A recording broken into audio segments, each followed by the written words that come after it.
సమాచారం కోసం 95 న్యూస్ ఇప్పుడు యాప్లో మీ ముందుకు వచ్చింది. వెంటనే డౌన్లోడ్ చేసుకుని న్యూస్ అప్డేట్ తెలుసుకోండి. ప్రతి క్షణం ప్రజాక్షేమం కోసం. Welcome to 95 news. ప్రతి క్షణం ప్రజాక్షేమం కోసం జనంతో మనం మనతో జనం కార్యక్రమానికి స్వాగతం. నేను మీ మాదిరి. హైదరాబాద్ 4 రోజులుగా వర్షాలతో అతలాకుతలమైంది. ఇక్కడైతే మీరు చూడొచ్చు, మనం అంబర్పేటలో ఉన్నాము. రోడ్స్ అన్ని అస్తవ్యస్తంగా ఉన్నాయి. ఎక్కడ పడితే అక్కడ గొయ్యలు. ఒకవైపు ఫ్లైఓవర్ పనులు, మరోవైపు వర్షం జనాల్ని ఇబ్బంది పాలు చేస్తుంది. అయినా ట్రాఫిక్లో తమ పనుల కోసం ప్రజలు అలా తిరుగుతూనే ఉన్నారు. దయచేసి మళ్ళీ చెప్తున్నాము, ప్రజలు చాలా అప్రమత్తమై ఉండాలి. బాగా అవసరం అయితే కానీ బయటికి రావద్దు. ఎందుకంటే ప్రతిరోజు చాలా ట్రాఫిక్ ఉంటుంది. మరో 3 రోజులు ఇదే వర్షం కొనసాగుతుంది అని వాతావరణ శాఖ హెచ్చరిస్తోంది. ఇక్కడైతే చూడొచ్చు, అంబర్పేట రోడ్డు ఎంత దారుణంగా ఉందో. గోతుల్లో అలానే ప్రజలు ప్రయాణిస్తున్నారు. ట్రాఫిక్ ఇబ్బందులు ఉన్నా సరే, అరగంటలో వెళ్లాల్సింది గంట పడుతున్నా సరే ప్రజలు అలాగే వెళుతున్నారు. ఇక్కడైతే చూడొచ్చు, కార్లు, బస్సులు, బండ్లు ఏది ఆగటం లేదు. ఎంత వర్షం హెచ్చరికలు వస్తున్నా సరే ప్రజలు తమ పనులు వదులుకోవడానికి సిద్ధంగా లేరు.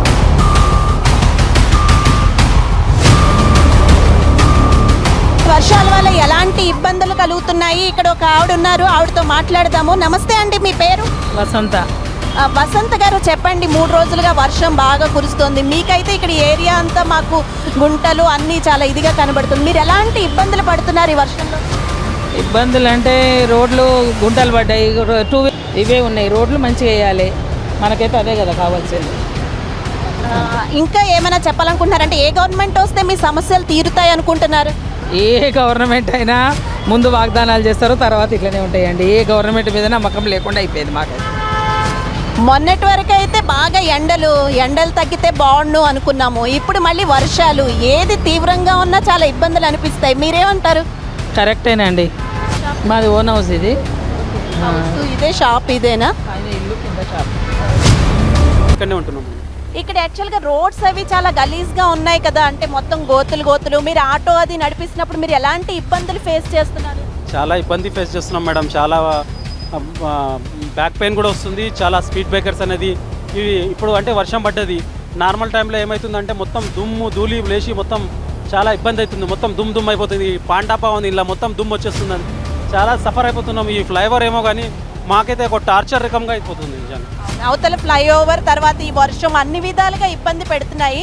అసలు అంటే ఇలాంటి ఇబ్బందులు అవి పోవాలి అంటే ఏం చెయ్యాలంటారు? ఇప్పుడు రాబోయేది ఎలక్షన్స్ కదా, గవర్నమెంట్కి ఏం చెప్పాలనుకుంటున్నారు? నేను చెప్పదలుచుకుంది ఒకటే, రోడ్ మంచిగా ఉండాలి, క్లియరెన్స్ ఉండాలి. స్పీడ్ బ్రేకర్స్ అవి ఇవి ఎక్కడ అంటే అక్కడ గుంతలు ఉంటాయి. సడన్గా ఒకటేసారి వెళ్ళగానే దాన్ని ఆటో గుంతలో పడుతుంది. ఒకటేసారి తల వచ్చి దాన్ని గుద్దుకున్నట్టు ఉంటుంది. చాలా ఇబ్బంది అవుతుంది. Roads first of all roads మంచిగా ఉండాలి. ఇంకోటి దుమ్ము లేవద్దు రోడ్లు, మంచి రోడ్లు క్లియరెన్స్ ఉండాలి. నా పాలసీ ఇది ఒకటి. ఇప్పుడు ఏ గవర్నమెంట్ వస్తే బాగుంటుంది అనుకుంటున్నారు? వచ్చే వేరే గవర్నమెంట్ ఏమైనా చేంజ్ అయితే మనకి ఇలా మార్పులు వస్తాయి అని ఏమైనా ఆశపడుతున్నారా? ఇదే గవర్నమెంట్కి చెప్పాలనుకుంటున్నారా? ఏ గవర్నమెంట్ వచ్చినా మాకు సంబంధం లేదు. మా సేఫ్టీ మాత్రం మాకు రోడ్స్ మంచిగా ఉండాలి, మాకు అంతా మంచిగా ఉండాలి. మాకు గవర్నమెంట్తో ఏ కేసీఆర్ వస్తే చేస్తాడు, లేకపోతే ఈయన వస్తే చేస్తాడు అని అట్లా మాకు కావాల్సింది మంచి ఒక నీట్నెస్. రోడ్లు ఎవరు వచ్చినా సరే వాళ్ళు చెయ్యాలి అని మా డిమాండ్. చాలా పథకాలు పెట్టారు కదా, అంటే పెద్దవాళ్ళకైతే పెన్షన్లు అని, తర్వాత మీకు కూడా చాలా సబ్సిడీలు, లోన్స్ అని, రైతు బంధులని, ఇలా అన్నీ పెట్టారు రైతులకి. సో అలాంటివి డబుల్ బెడ్రూమ్ ఒకటి అందులో చెప్పారు. మీకేమైనా అందుతున్నాయా అవన్నీ? నాకు డబుల్ బెడ్రూమ్ది అప్లై చేసాం, అందలేదు మేడం. మాది రేషన్ కార్డు కూడా ఉంది, మాకు అందలేదు. మేము మొన్న వెళ్తే కూడా మాకు కార్డులో కూడా అలా సెలెక్షన్ అయింది కానీ ఇంకా రాలేదు మాకు. ఇలాంటి వర్షం టైంలో గిరాకీలు ఉంటాయా మీకు? అసలు కొంచెం డల్లుగానే ఉంటాయి కానీ మామూలుగా ఉంటాయి, డల్లుగా. ఓకే, రాబోయే గవర్నమెంట్కి మీరు ఏదైనా చెప్పాలనుకుంటున్నారా మీ సమస్యని? నేను చెప్పాల్సింది ఒకటే, రోడ్లు మంచిగా ఉండాలి. జరా మాకు కొంచెం చూసుకోవాలి, కొంచెం గరీబోళ్ళకి కొంచెం ఖయాలు చేయాలి అని చెప్తున్నాం. అంతే. ఉన్నోళ్ళకే వస్తుంది మేడం. ఎకరాలు ఇప్పుడు ఉన్నది ఎంత నెలకింత అని వస్తుంది కదా. ఉన్నాళ్ళు మాకు 1 ఎకరం లేదు మా పేరు మీద, మాకు సొంతం ఇల్లు లేదు, 1 ఎకరం కూడా లేదు. అంటే మాకు లేనట్టే కదా. ఉన్నోళ్ళకేమో ఎకరాలు ఉన్నవారికేమో వస్తూనే ఉన్నాయి. మాకు గరీబ్ అయిపోతున్నారు, అమీరే అయిపోతున్నారు. అట్లా అవుతుంది. నిజంగా నా బాధ చెప్తున్నాను మీకు. అట్లా అని గరీబే ఉండిపోతుంది, అమీర్ అయిపోతున్నారు.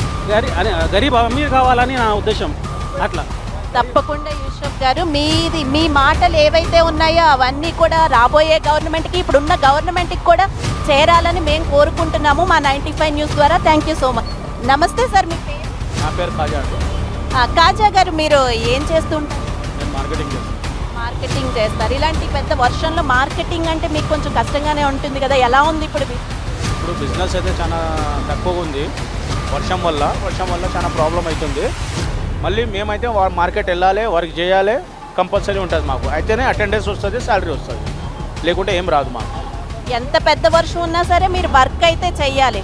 కానీ వర్క్ చేయొచ్చు, కానీ రోడ్స్ అవి చాలా దారుణంగా ఉన్నాయి కదా ఇక్కడ. మీరు ఏం ప్రాబ్లమ్స్ ఉన్నాయి, అసలు ఇంకా ఏం ప్రాబ్లమ్స్ ఉన్నాయి, మీరు గవర్నమెంట్కి ఏం చెప్పాలనుకుంటున్నారు? నేను గవర్నమెంట్కి ఒకటే చెప్పాలనుకుంటున్నాను. ఇప్పుడు ఇది అంబర్పేట్ ఇది సెంట్రల్ గవర్నమెంట్, ఇది బ్రిడ్జ్, ఇది స్టేట్ గవర్నమెంట్ బ్రిడ్జ్ కాదు. ఇది నేను సెంట్రల్కి చెప్పాలనుకుంటున్నాను. ఇది ఎందుకంటే ఈ శాంక్షన్ అనేది సెంట్రల్ గవర్నమెంట్ బ్రిడ్జ్, ఇది దానివల్ల ఇది చాలా లేట్ అవుతుంది, పని చాలా లేట్ అవుతుంది, జనాలకి చాలా ఇబ్బంది అవుతుంది. చిన్న బిజినెస్ చేసే వాళ్ళకు కూడా చాలా అంటే చాలా ఇబ్బంది అవుతుంది. ఇంకా దుమ్ము అంటే చాలా వస్తుంది, ఇంట్లలో కూడా వచ్చేస్తుంది దుమ్ము. ప్లస్ వీళ్ళు చిన్న బిజినెస్ చేసే వాళ్ళకు కూడా దుమ్ము వచ్చేస్తుంది. ఇప్పుడు వర్షం ఉంది కానీ దాని గురించి వస్తలేదు. ఇదండి. కానీ మరి ఏం చెయ్యాలంటారు? అంటే మనం ఏదైనా కన్స్ట్రక్ట్ చేయాలంటే దుమ్ము ధూళి కామన్గా ఉంటుంది, మనకైతే ఫ్లైఓవర్ కావాలి. మరి అంటే మనం ఎలాగ గవర్నమెంట్ కూడా ఏం చేయగలదంటారు అలాంటి సమస్యలకి? ఏం చేయాలి, మనం అడ్జస్ట్ చేసుకోవాలి అంతే, వేరేది మనం ఏం చేయలేం. ఇది మనం జనాలు వాళ్ళకు కూడా మనం సహకరించాలి. కానీ మనం సహకరిస్తే కూడా ఇక్కడ ఎవరు టెండర్ తీసుకున్నారు వాళ్ళు వీళ్ళకి సహకరించాలి, వీళ్ళకు ప్రాబ్లం రాకుండా చూసుకోవాలి. ఇది ఇప్పుడు యాక్చువల్గా మీరు గవర్నమెంట్ ప్రభుత్వానికి ఇంకా ఏం చెప్పాలనుకుంటున్నారు? ఎందుకంటే రాబోయేది ఎలక్షన్స్, సో మనకి ఇప్పుడు మాట్లాడే హక్కు చాలా ఎక్కువగా ఉంది. మనం ఓటేస్తే వాళ్ళు గెలుస్తారు.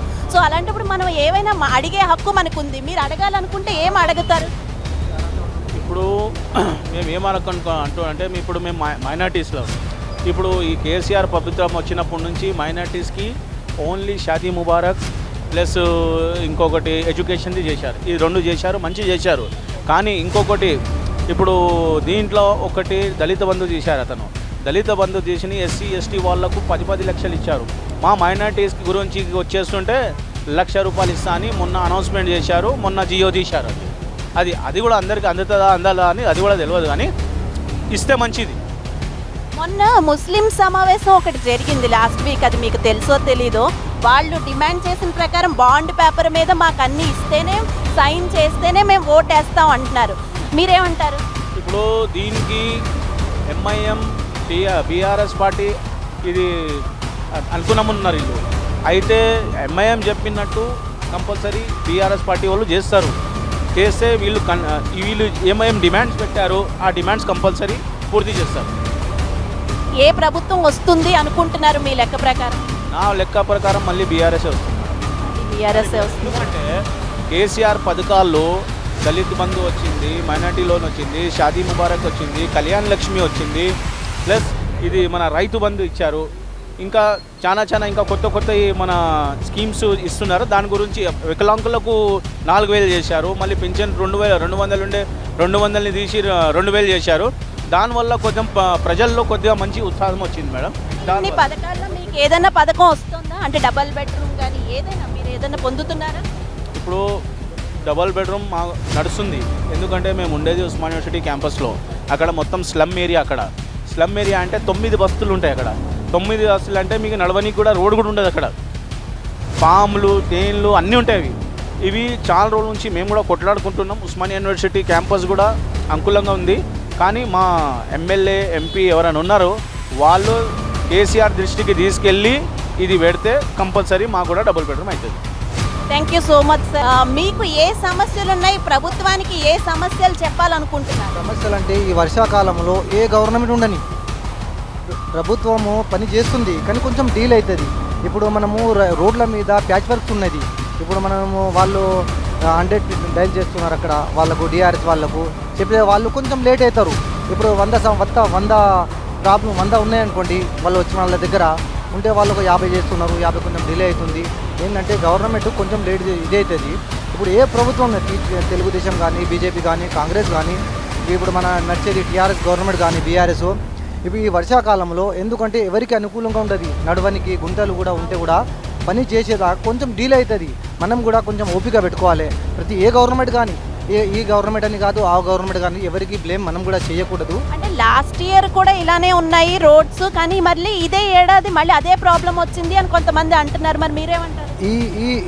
ఈ వర్షాకాలంలో వర్షం చాలా పడ్డది వర్షం. ఎందుకంటే ఇప్పుడు వర్షం వచ్చినప్పుడే అందరికీ యాదొస్తుంది. వర్షం రాకముందు ఇప్పుడు మొత్తం ప్రాబ్లం సాల్వ్ చేసుకోవాలి అట్లా దాని గురించి. ఇప్పుడు రాబోయేది ఎలక్షన్స్ కదా, ఇంకేం చెప్పాలనుకుంటున్నారు? చెప్పేది ఏంటి, మైనారిటీకి ఏమేమి చెప్పారు కేసీఆర్ గారు అది తప్పనిసరి ఫాలో కావాలి. దాని మీద చెప్పిన దాని మీద ఫాలో అయితేనే మైనారిటీ కూడా ఇప్పుడు ఏంటంటే వేరే సైడ్ చూడకుండా మైనారిటీకి కేసీఆర్ గారు అదుకోవాలి. ఏదైనా కానీ ప్రాబ్లం ఇప్పుడు మైనారిటీ లోన్ ఉంది, ఇప్పుడు వేరే వాళ్ళకి ఎట్లా ఇస్తున్నారో లోన్స్ మైనారిటీ వాళ్ళు ఇక్కడ మొత్తం గుంతలు పడ్డాయి, ఎక్కడి నుంచి ఇక్కడ దాకా అంబరి ఇక్కడ మొత్తం దుమ్ములేస్తుంది, చాలా ప్రాబ్లమ్స్ అవుతుంది, అది చూసుకోవాలి. Thank you so much. నా పేరు ఉంది దాస్. దాసా? ఓకే, దాస్ గారు చెప్పండి, మీరు ఏం చేస్తూ ఉంటారు? నేను చేసేదమ్మా, నేను చేసేది మున్సిపాలిటీ కొలువు నాది. అంతా రోడ్డు మొత్తం జామ్ అవుతుంది. ఇక్కడ మొత్తం జామ్ మోరీలు మొత్తం ఆ చెత్త గిట్ట తెచ్చి వాళ్ళు ఇక్కడనేస్తూ అదంతా మాకు బరువు అవుతుంది. మాకు ఇది ఒక్కడే ప్రాబ్లం. అంటే ప్రజలకే చెప్పాలనుకుంటున్నారా చెత్త అంతా దారిలో వెయ్యొద్దు, ఎక్కడ పడితే అక్కడ వెయ్యొద్దు అని, అదేనా? అంతే, ప్రజలకే సందేశం ఇవ్వాలనుకుంటున్నారు దాస్ గారు. చెత్త ఎక్కడ పడితే అక్కడ వెయ్యొద్దని దయచేసి ప్రజలు కూడా గుర్తించాలి. అన్ని ప్రభుత్వాన్నే మనం అనలేము, ప్రజలు కూడా అప్రమత్తంగా ఉండాలి. థ్యాంక్ యూ దాస్ గారు. మీ పేరు? యాకూబ్ షరీఫ్ మేడం. షరీఫ్ గారు చెప్పండి, మీరు ఏం చేస్తూ ఉంటారు? నేను ప్రైవేట్ జాబ్ చేస్తాను మేడం. ఓకే, ప్రైవేట్గా జాబ్ చేస్తుంటారు. ఇంత వర్షంలో కూడా మీరు ఇప్పుడు ఎక్కడికి వెళ్తున్నారు? ఇప్పుడు గచ్చిబౌలి వెళ్ళాలి మేడం. గచ్చిబౌలి వర్క్ మీద వెళ్తున్నారు? వర్క్ మీద, నా జాబ్ అక్కడే మేడం. ఇప్పుడు అంటే గవర్నమెంట్ ముస్లిమ్స్కి 12% రిజర్వేషన్ ఇస్తాను అని హామీ ఇచ్చింది, కానీ ఇప్పటి వరకు చేయలేదు. అది మీరు ఏమంటారు దాని గురించి? దాని మీద నుంచి నారాజు ఉన్నాం మేడం కొంచెం, ఎందుకంటే 12% ఇస్తానని చెప్పినారు, ఇప్పుడు దాకా అయ్యలే. కానీ మాకు ఒక కాన్ఫిడెన్స్ ఉన్నది కేసీఆర్ గారు చేస్తారని.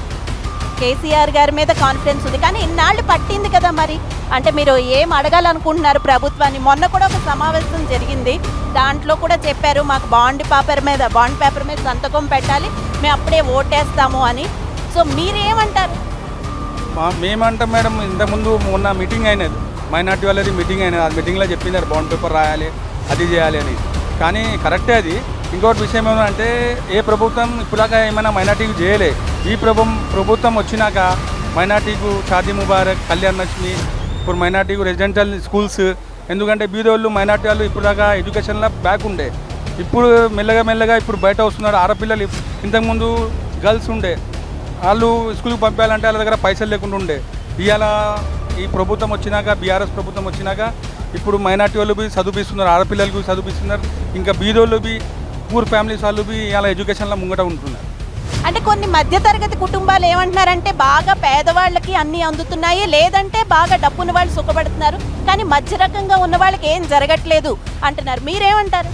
అంటే జరగట్లేదు అంటే జరుగుతున్నది మేడం. కొంచెం ఏమవుతుందంటే అంటే ఉట్టిగా ఒక మాట చెప్తా మేడం, ఒక ఎమ్మెల్యే ఉన్నారు, ఎమ్మెల్యే గారు గెలిచినాక మనం గెలిపించినాం అయిపోయినదంటే కాదు, మనం బి తిరగాలి. దానికి ఏదైనా పని తీసుకోవాలంటే మనం బి తిరగాలి. ప్రతిసారి 10 సార్లు పోతే వాళ్ళు బి ఎందుకంటే ఒక్క ఎమ్మెల్యే ఉంటాడు, ఎమ్మెల్యే ఒక్కటే మంచిగా ఉంటాడు.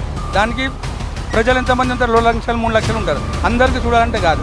అంటే ప్రతి సమస్య మనం పోయి చెప్తేనే అవుతుంది, దానికి 10 సార్లు తిరిగితేనే చెప్తాం. ఇప్పుడు మేము ఉన్నాం ప్రతిసారి మా ఏరియా, ఇప్పుడు ఓయూ క్యాంపస్ మేము పద్మారావు సార్ దగ్గర తిరుగుతాం, డిప్యూటీ మేడం దగ్గర తిరుగుతాం, 10 సార్లు తిరుగుతాం. ఇవాళ మైనార్టీ కోసం లోన్ కోసం పోయి వచ్చినాం. ఇవాళ ఏమని పోయి వచ్చినామంటే మాకు ఇట్లా మేడం మళ్ళీ ఇట్లా నోటిఫికేషన్ వచ్చినది, మళ్ళీ ఆల్రెడీ మేము అప్లై చేసినాం, మాకు ఏమైనది మా లోను మళ్ళీ అన్నీ అడిగినాం.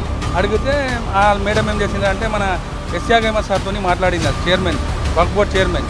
సో ఆయన ఏం చెప్పారంటే మేడం 200 మెంబర్స్కి ప్రతి ఎమ్మెల్యేకి శాంక్షన్ చేసినాం మేము, మీరు ఎమ్మెల్యే దగ్గర సార్ దగ్గర పోయి మాట్లాడండి అని చెప్పినాం. సో ఎమ్మెల్యే సార్ దగ్గర పోయినాం. సార్ జర పని మీద ఉండే, వేరే పని మీద అక్కడ మాట్లాడి వస్తే సార్ ఏమన్నా నేను మాట్లాడి నా ఫోన్ మీద నుంచి పని అవుతుంది ఇవాళ ఉండేది చేస్తాం ఈ పని అని చెప్పినారు. ఇక్కడ ఎమ్మెల్యే సార్ ఎవరు సార్? ఇక్కడ మన ఏం పేరు సార్, అరే మామూలుగా కాళేరు వెంకటేష్. అయితే మరి మీరు అంటే ఎమ్మెల్యే వరకు వెళ్ళారు కదా, అప్పుడు ఇలాంటి పరిస్థితులన్నీ చెప్పారా, రోడ్స్ గురించి కానీ మీరు ఇక్కడ పడుతున్న ఇబ్బందులు కానీ అన్నీ? ప్రతిదానికి చెప్తాం. ఇప్పుడు మేము క్యాంపస్లో ఉన్న వాళ్ళం, క్యాంపస్ ఇప్పుడు అంబర్పేటలో ఇప్పుడు మస్తు సార్ ఇక్కడ వస్తాం పోతాం. సో ఈ దారి కోసం చెప్పినాం, ఈ బ్రిడ్జ్ కోసం చెప్పినాం. ఎందుకంటే తొందరగా పని కావాలంటే కాదు మేడం, సెంట్రల్ బడ్జెట్ కలవాలి, స్టేట్ బడ్జెట్ కలవాలి. ఇప్పుడు ఎక్కువ ఫ్లైఓవర్ వేస్తే అది కంపల్సరీ ఆ ఫ్లైఓవర్కి ప్రాబ్లం వస్తుంది. 1 year 1.5 year అవుతుంది, 2 years అవుతుంది. ఎందుకంటే ఇప్పుడు వర్షం పడినది, పని ఆగిపోతుంది. దానికి చేయాలంటే మళ్ళీ టైం పడుతుంది కదా. ఎలక్షన్స్ వస్తున్నాయి కదా, అంటే ఏ గవర్నమెంట్ వస్తుంది అనుకుంటున్నారు? మేముతో ఖచ్చితంగా బీఆర్ఎస్ వస్తుందని అనుకుంటున్నాం. ఎందుకంటే ఇప్పుడు దాకా గవర్నమెంట్ బెనిఫిట్స్ ఎక్కువ ఇచ్చినారంటే బీఆర్ఎస్ మన బీఆర్ఎస్ బీఆర్ఎస్ పార్టీ వాళ్ళే, వేరే వాళ్ళు ఎవరు కాదు. Okay, thank you so much sir. నమస్తే సార్, మీ పేరు? మొహమ్మద్ సఫీర్ అండి. షఫీర్ గారు, చెప్పండి, మీరు ఎన్నేళ్ళుగా ఇక్కడ ఉంటున్నారు ఈ ఏరియా? నేను పుట్టింది పెరిగింది ఇక్కడనే అమ్మాయిది. ఓకే, ఏం చేస్తూ ఉంటారు? నేను ఐటీ ఇంజనీర్. IT engineer. ఒక ఇంజనీర్గా చెప్పండి, యాక్చువల్గా రోడ్స్ అవి ఇలా ఉన్నాయి, మీ ప్రాబ్లమ్స్ ఏంటి? ఇలా అంటే లాస్ట్ ఇయర్ కూడా ఇలానే ఉన్నాయి కదా, కానీ ఈ ఇయర్ కూడా ఏం చేంజ్ అయితే కనిపించట్లేదు. చేంజ్ అంటే మేము మాకు చెప్పిండ్రు జల్దీ అవుతుందని చెప్పిండ్రు, కానీ ఇంతవరకు అయితే ఏం కాలేదండి. ఇంకోటి ఏంటంటే ఈ బ్రిడ్జ్ వస్తుంది కదా, మీరు అక్కడ ఒకసారి కెమెరా చూపించండి. ఆడ ఎక్కడ దిగుతుందో అక్కడ మొత్తం నేరో చేసేసిండ్రు. అసలు జనాలకు ఓనికి ఇష్యూ అవుతుంది, రోడ్ మంచిగా లేదు. ఆల్రెడీ ఎన్నిసార్లు కంప్లైంట్ చేసిండ్రు. మీరు కొంచెం ముంగడు పోతే తెలిసిపోతుంది మీకు ఎట్లా ఉంది. రాత్రిపూట ఈ వానాల అసలు గుంతలు కనిపిస్తలేవు, ఏం లేదు. ప్లస్ ఇంకోటి వచ్చేసి మీ ముంగట ఒక మాట చెప్తానండి. మొన్న రీసెంట్లీ బోనాలు జరిగింది, అక్కడ టెంపుల్ నుంచి వన్ వే సైడ్ ఏమో రోడ్ వేసిండ్రు, అటు సైడ్ ఏమో ఎవరు పట్టించుకోలేరు. ఎందుకంటే ఆ రోజు లీడర్లు వచ్చిండ్రు, నాయకులు వచ్చిండ్రు కాబట్టి ఆ రోడ్లు వేసిండ్రు. అంటే నాయకుల గురించి గిదా జనాల గురించి ఎవరు పట్టించుకుంటలేరు. ఇక్కడ రాత్రిపూట ఎస్పెషల్లీ ఎందుకంటే ఏజ్డ్ పర్సన్స్ పోతారు, పిల్లలు పోతారు, స్కూళ్ళకు పిల్లలు పోతారు. ఎంత ఇబ్బంది అవుతుందంటే అసలు మీరు చూస్తే మీకే తెలుస్తుంది. ఇంకోటి ఈడ ట్రాఫిక్ నుంచి జనాలు పరేషాన్ ఉన్నారంటే ఆడ కింద ముంగట ఏమో ట్రాఫిక్ వాళ్ళు చాలా వేసుకుంటూ నిలబడుతుండ్రు. ఆల్రెడీ ట్రాఫిక్ ఈడ జామ్ అవుతుంది, ఇంకా వాళ్ళు జామ్ చేస్తుండ్రు. కానీ మీకే మీ న్యూస్ తరఫున మేము అదే రిక్వెస్ట్ చేస్తున్నాము. యాజ్ సూన్ యాజ్ పాసిబుల్ ఈ ఫ్లైఓవర్ పని కంప్లీట్ చేయండి. ప్లస్ వచ్చేసి ఈ రోడ్లు కంప్లీట్ చేయండి. ఫర్ టెంపరరీ టైమింగ్ వేయండి మీరు, ఎందుకంటే ఈ వర్షాకాలం ఈ గుంతలు చూడండి మీరు. దీని గురించి ఫర్ టైమింగ్ ఏమైనా చేయండి. దాని తర్వాత అది ఎప్పుడు కంప్లీట్ అవుతుందో కాదో ఆ ప్రభుత్వం ఎవరు చేస్తారో తెలియదు. మనం ఎలక్షన్ వస్తుంది, ఎలక్షన్ ముంగట వాళ్ళు ఏం చేస్తారో ఏం చేయరు మాకు కూడా తెలియదు. అది కానీ హామీ ఇస్తుండ్రు అంతే. అంటే చాలాన్ వేస్తున్నారు అంటున్నారు, అదంతా ప్రజల కోసమే కదా మనం వాళ్ళు చేసేది. మీరు ఏమంటారు? అంటే ప్రజలు సేఫ్టీ కోసమే కదా అని ట్రాఫిక్ పోలీసుల వాదన. మరి మీరేమంటారు, అది తప్పు అంటారా? మేము తప్పు అనేది కాదు. కరెక్టే, ట్రాఫిక్ పోలీస్ చాలా వేస్తున్నారు, అట్లా లేదు. కానీ అక్కడ ట్రాఫిక్ జామ్ అవుతుంది మొత్తం. అయితే వాళ్ళు ఫ్లైఓవర్ కింద నించొని చాలా వేస్తున్నారు, ఆ ప్రాబ్లం వస్తుంది కదా పబ్లిక్కి కూడా. మార్నింగ్ అర్లీ అవర్స్లో అది ఆఫీస్ అవర్స్ ఉంటాయి, స్కూల్ అవర్స్ ఉంటాయి, ఆ టైంలో వాళ్ళు చేస్తున్నారు. మేము దానికి ఏమది చేస్తలేము. మీరు వేరే ఏదో ఇంకో రూట్ తీసుకోండి మీరు ఆ పనికి. ఎందుకంటే ట్రాఫిక్ పోతుంది కదా, ఇక్కడ నిలవండి మీరు. ఆడ ఆల్రెడీ నేరో ఉంది రోడ్ మొత్తం. మీరు పోయి ఆడ చూడండి ఒకసారి. మీరు మాతోటిగా వస్తే రోడ్ చూపిస్తా ఎట్లా ఉందో. ఆడ నడవడానికి ప్రాబ్లం అవుతుంది. ఒక బండి పోతే ఇంకో బండి పోనీకి ఛాన్స్ లేదు ఆడ. అక్కడనే కింద ఏమో బ్రిడ్జ్ కింద ఏమో వాళ్ళు బండ్లు ఆపుతుండ్రు, బస్సులు కూడా అక్కడి నుంచే పోవాలి. ఒక బస్ పోతే ఇంకో బండి పోనీకి ఛాన్స్ లేదు ఆడ. అది చెప్తున్నామండి మేము. ఓకే, మీరు ఇంకా ఏం చెప్పాలనుకుంటున్నారు గవర్నమెంట్కి? గవర్నమెంట్కి ఏం లేదండి, మా ఏరియాలో మాకు కావాల్సింది ఈ రోడ్డు. ఎందుకంటే ఈ రోడ్ వల్ల మాకు చాలా ఇబ్బంది అవుతుంది, పోనీకి రానికి ప్రాబ్లం అవుతుంది, చాలా యాక్సిడెంట్లు కూడా అవుతుంది. మీరు ఒక్కసారి మాతోటి వస్తే నేను చూపిస్తా అక్కడిది రోడ్ ఎట్లా ఉందని. మీకు చూస్తే మీకే తెలిసిపోతుంది, గవర్నమెంట్ కూడా తెలిసిపోతుంది. ఏం లేదు, మా లోకల్ కార్పొరేటరు మా లోకల్ ఎమ్మెల్యే తోటి మేము రిక్వెస్ట్ చేస్తున్నాం. As soon as possible they have to clear all this issue. That's it. We are not demanding anything else. అంటే చాలా పథకాలు పెట్టారు కదా ప్రభుత్వం, మరి మీకు ఏమైనా అందుతున్నాయా అండి? కొన్ని ఉన్నాయి కదా, చాలా దీన బంధు అని, రైతు బంధు అని, ఇలా చాలా ఉన్నాయి. కళ్యాణం, శ్రీజ కళ్యాణం అని ఇలాంటివన్నీ పెడుతున్నారు. అందులో ఏదైనా డబుల్ బెడ్రూమ్ కానీ ఏదైనా ఒక్కటైనా మీరు పెట్టుకున్నారా? లేదండి. షాదీ ముబారక్ది దొరికిందండి. థ్యాంక్ యూ సో మచ్ అండి.